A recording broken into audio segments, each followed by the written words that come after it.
folks, Danny from Bulldog Smith Farms, back with another little Hometown Heroes.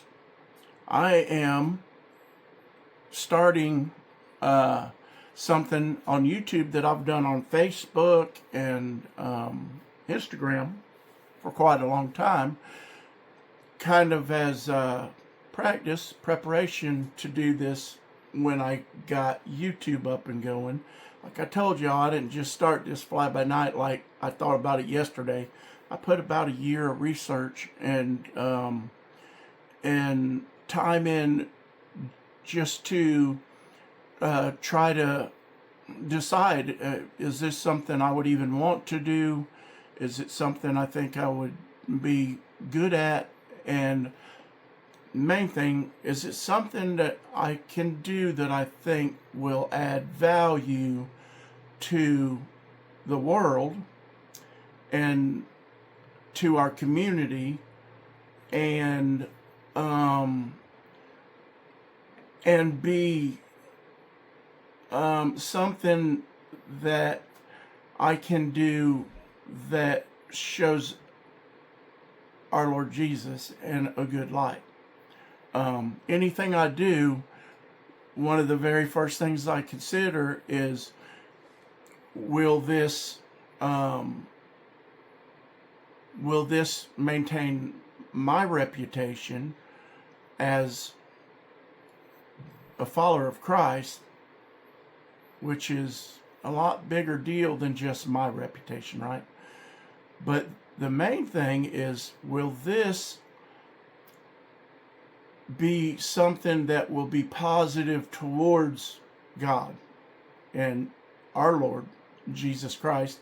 I say Jesus Christ because a lot of people say God and they don't mean what we think they mean. I want to be real clear about what I mean. Now, everybody's welcome. You don't have to believe what I believe. Everybody is welcome. Please know this. I love y'all, and I don't, I can't say I don't care what you believe, because I do, because I actually believe what I believe. I believe there's a real place called heaven and a real place called hell, and what you do on this earth will determine which of them you end up in. So I care. That does not mean that that I think it's my job to convince you of anything, to force you into anything, certainly. To draw you to God or to save you. They're my jobs. God has to draw you. The Holy Spirit has to speak into you. And Jesus saves you. I'm not him. I'm not any of them. I'm just a humble little old guy that's a terrible sinner. And God has saved me from many, many things in my life on earth, and had to whoop my tail sometimes like a good daddy to get me in line, to keep me in line with what he wants for me and where he wants me to end up. And so I want to say right up front that everything I do has to do something with him. And this is just knives. It's just for fun, right? It's just for something we enjoy, we love. But if this was a negative thing, a thing that's bad for you, bad for me, then I would not be sharing it. And I wouldn't be doing it. So keep that in mind. Now, I just try to say these things because y'all don't know me. And I'm not out here like a lot of people that I love and respect and like,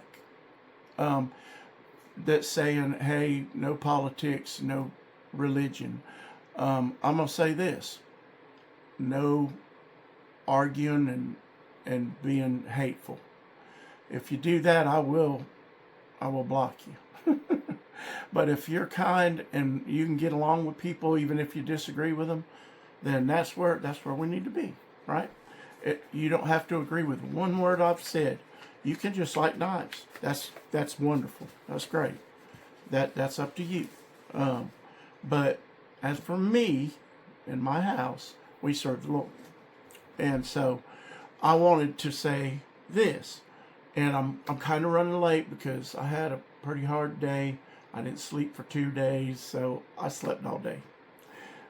So I'm kind of late, and I really just thought about it the last minute because I got an email from my buddy about his knife sale. He is really good, has been really good to me. And look, I don't make a penny from anything he does. He doesn't do me any favors. I don't want any favors. I don't ask for any favors. He's just a wonderful guy that I don't know personally, but I hope to, right? He's a wonderful guy.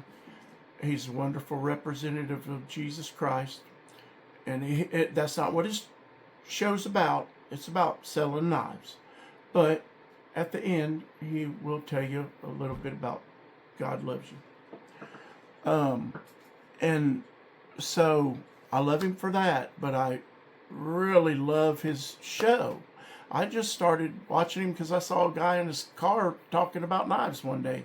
And I said, oh, that sounds interesting. He was talking about selling knives. So I decided that I would click on there and watch him. I forgot to turn a couple of lights on here. Let me get lights a little bit better here. Oh, not that way. I forget. They got colors and stuff, and I just need some light. So, all right. He has a knife sale every week, Thursday night, so it's tonight, at 9 Eastern. Pretty sure it's 9 Eastern. Because I'm Central. I think it's 8 o'clock when it pops up. And he does a knife sale. And people consign their knives to him, and you can consign your knives to him if you'd like him to sell them for you. I see a lot of this, and it'll probably, my wife already has all his info, because one day I ain't going to be here, and all these beautiful knives are going to be sitting here, and she ain't going to know what to do with them. And I'm making her a list of what they are, and at least what they cost when they were new, and not what I told her I paid for them. No, I'm joking. I do hunt deals. This is why I found Apostle P, because he will show you a knife in detail, y'all. Tell you all about it. You'll learn a lot of things about knives that you don't know, maybe. I didn't. I've learned a lot of things about knives, the brands, the models, what they're made out of, what kind of collectability they have, if they're a good knife, if they're an okay knife. I've learned a ton about knives just from watching him talk about the knives that he's selling. And he's selling them for people that consign them to him. A lot of times that means collectors, and a lot of times that means the collector's wife is selling his collection. And so you're talking about brand new knives.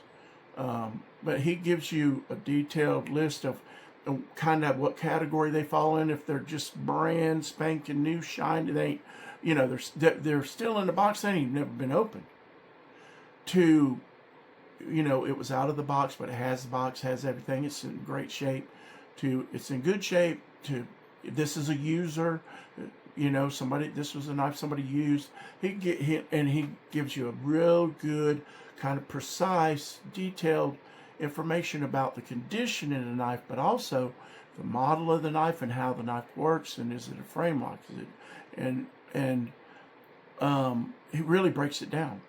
And you're looking at the knife, right? And he shows you real good up close video of the knife, all different angles, and if there's any kind of little a tiny little spot on the blade, even he shows it to you and he's got it written down, and he says, well, I saw it a while ago, but he'll show you if there's any imperfection. He's going to show you, and he's going to give you that a detailed breakdown, but also just an overall idea of what kind of condition the knife's in. And then he tells you what the knife sold for new, and if they're still available, what they're selling for now. If they're, a discontinued knife, they don't make them anymore. A lot of these are, because guys collect them, right? And maybe this knife was from 2002 or 1994, 2024, and they just don't make it no more. He'll tell you what they're asking for them on eBay, if there are any, and if there are any that sold on eBay, what they sold for, and if it's like between this for one that was kind of in trash condition to this one that was in pristine condition, he'll tell you that. Then he'll tell you what he's asking for it, and it's always going to be way less than it costs new, and usually it's always going to be at least a little bit less than what they're asking on eBay, and then he's going to give you a price for the knife, and he does amazing sharpening. Talk about beautiful polished edges. So he will give you a price for the knife and a price for the knife and sharpening cost, which is usually somewhere around $20. Sometimes 25, sometimes 15. I don't remember exactly. He's lowered his prices lately because he had to up them when everything went up during COVID and all. So prices kind of came back down, so he lowered them back down. Ain't that awesome? You don't see a lot of people doing that these days. They're like, well, they paid it then, they'll pay it now. And that ain't right. He has some slots for the first people that buy. That'll be next day sharpening. He'll sharpen it the next day and get it in the mail to you. Man, is he quick about shipping.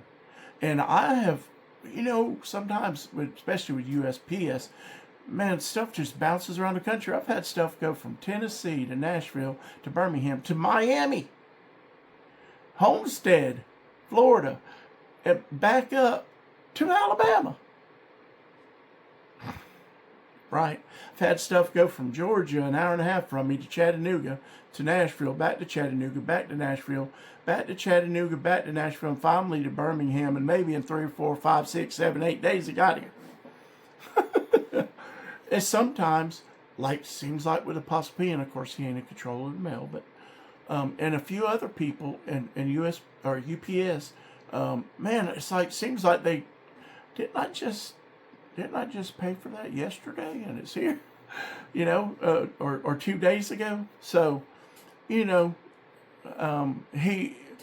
tell you this, within a day or so, you're going to get a thing that says he sent it.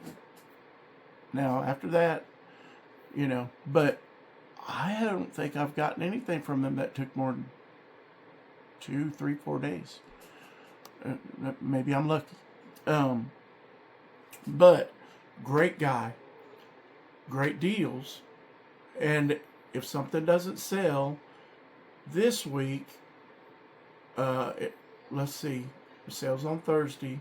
On Saturday, he has a show lowering prices on the stuff that didn't sell, and then that's for the weekend.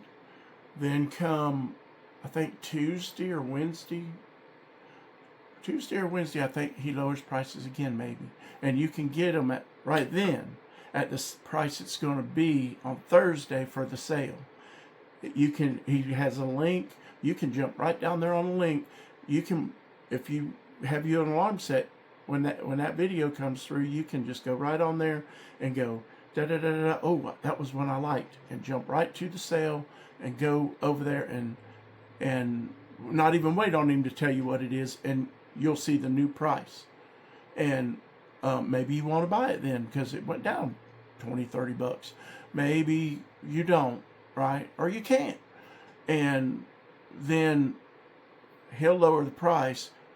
I believe it's 2 weeks. So if it's been there this weekend and next weekend, I believe it's that Wednesday, that sale, that price you get on like Tuesday is a last and final price. And y'all, it's a last and final price. So ask me how I know. if you, like, I've been in a situation of, man, I don't have that. I've got almost that. I'm $20 shy. I'd really like to buy that knife. Well, I'm sorry, y'all. It's a last and final price. He's not lying to you. This is how he comes to that price. If it has not sold by that second week, he goes to the consignor and says, do you just want it back now? Or if not, give me the price that if they won't pay that, you'll just take it back. Sometimes it's a really good price. I mean, sometimes it's amazing, right? I have bought several knives from him on the last and final. I bought this knife, this Benchmade Phaeton, from him on the last and final. Because you know what? Y'all, if y'all been watching any time at all, you know I'm a disabled veteran and I get a check once a month, and that means about 3 weeks of the month he's got some nice knives, and I just don't have the money. And that's just too bad, right? I mean, you know, he's selling stuff for people, so he's got to get as much as he can for them, and he makes a little bit of commission. And so he's got to get as much as he can for them. However, if people just aren't willing to pay that, then he tries to get it to where they will buy it for the seller, you know. Because, you know, especially if you're a wife, you just need to sell the knives, you know. And now, hey, don't think, I'm just going to wait till it's the lowest possible price. It'll be gone. Most of the time. And especially, boy, if it's something you really like and you've really been wanting, if you've got the money, just go ahead and get it, because somebody else really wants that knife too. So, you know, it's like anything, you know. If you just like, no, I'm not paying that, I'm gonna wait. Well, wait, you know. But it might be gone, you know. That's just life. But I got this knife from him on there on the last and final, and I got this Heretic from him on the last final. It's a Colossus, y'all. It's an awesome knife. I got a great deal on it, and I love this knife. I've got arthritis, and also I ain't like y'all young guys or old guys that still got strong hands. I can't do it. I can't do it. But I still like the knives, and I can get it open. I just gotta, you know, I just gotta do it the way I can do it, you know. Hey, adapt and overcome. Marines told me that. Adapt and overcome. Find a way.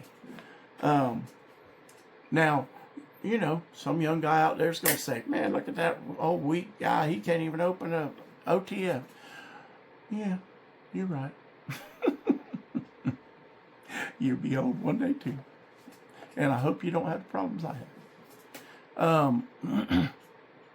So, I was late this time. I'm going to try to do this on Wednesdays and just remind y'all, hey, Apostle P has a show.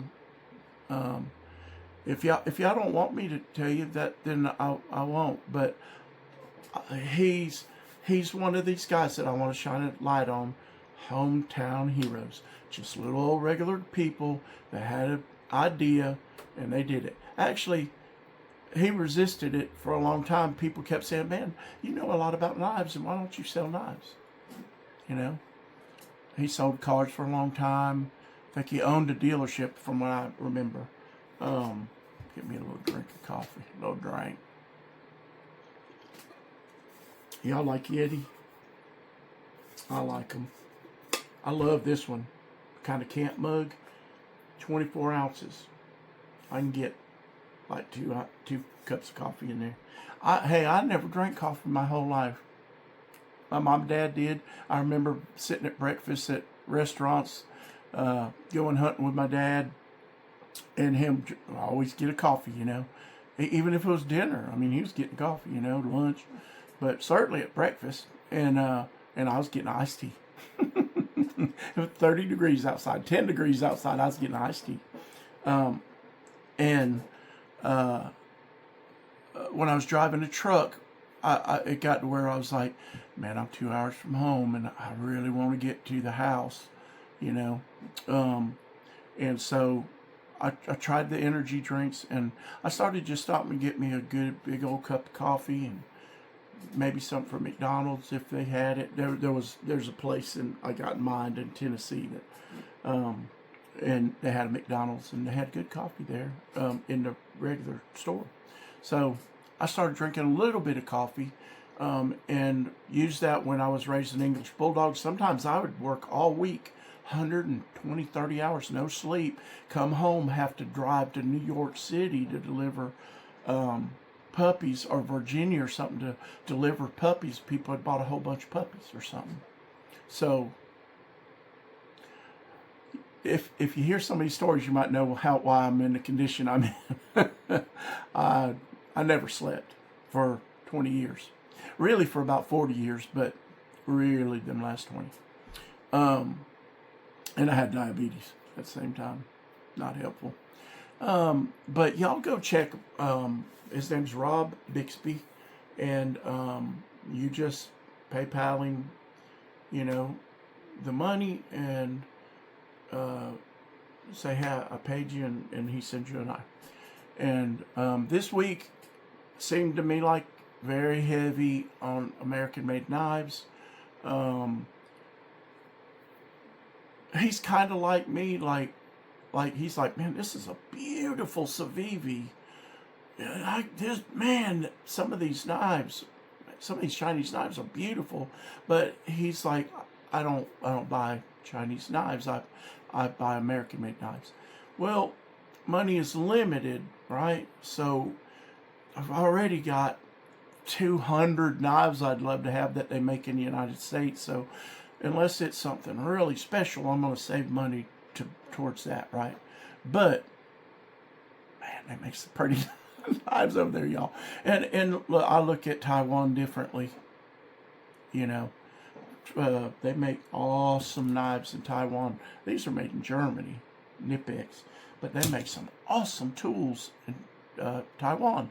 So that made me realize, man, I bet they make good knives too. And some of Spyderco's knives are made in Taiwan, and sometimes you get the feeling they're nicer than the ones that they make here. And I'm buying whichever model they got. I haven't bought any of their Chinese-made knives. They got plenty that I can buy that are made in the United States or Taiwan. Some in Germany. No, Italy. Some of them are made in Italy because they work with Italian maker over there. So y'all go check them out if you want to. You might get a great deal on a knife. You're going to get a deal on a knife if you buy a knife from him. Because there ain't none that are like, well, you could buy it on eBay for $300 and I'm going to charge you $350 because it's more convenient or something. No, it's going to be like, it's $300 on eBay. It's probably going to be more like $280 to $250 on his sale. It's going to be lower, even if it's just by $20. That starting price is just always going to be lower than what the ones on eBay. Now look, there might be one on eBay that's trash that somebody sold for $100, right? Be reasonable, you know what I'm saying? Because he's going to tell you, well, there was one on there that sold for $100, but it was garbage, and even the nicest one on there wasn't in as good a shape as this one. But he's still going to be lower than that price, at least in my experience. Don't go holler at him if something is different than that. I'm just going by what I've seen, right? I'm not him. I'm just telling you what I've seen. And what my experience is, he always places his initial price a little bit lower than eBay. If it's something you can't buy new. If it's something you can buy new, well, that's simple. This is what they're selling for retail. Well, you're not going to pay the same thing for a knife, even if it's brand new, in the box, sealed. You're not going to pay the same price that you could go buy it from Blade HQ, are you? Unless it's like some special thing. You know, you could buy one at Blade HQ, but not this kind. You know what I mean? The steel, it was a limited edition, all that kind of stuff. But, you know, let's just say the knife's the exact same knife, and he's got one, and they've got one, and they're both brand new, but somebody owned it. You're not going to pay the same price as you would buying a brand new one over here. So, now, if you're a good customer, you probably would, just because you've got such great deals from me. But you're not going to have to, because that price is always going to be lower than what you can get it for. Now, what if he's going to get the best price he can for his consigner. If you consign your knives to him, you passed away and your wife is selling your knives, you want him to get as much money for her as possible, don't you? Right? So, we're looking for deals, but he's trying to get his consigner, widow maybe, as much money as he can get for her. Now, if nobody buys it, then that just means the market is not good. It's more than the market will bear. So he's going to lower the price, you know, until he sells it. Or if it's just not going to sell, and that last and final price that the consignor said, if they don't pay that, then I'll just take it back.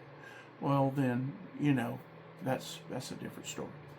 But so I thought this would be a little way for me to start my series of Hometown Heroes, because I've got some good things coming up for y'all. I got some good things coming up.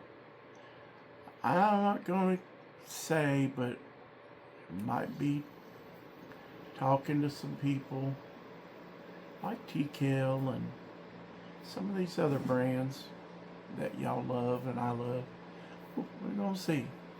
There might be some shop tours and interviews and behind the scenes stuff coming up. I don't know. We're going to find out. But I'm working on it because I love these people, right? Man, they make great knives, or they sell great knives, or they promote good knives on YouTube, or they buy great knives.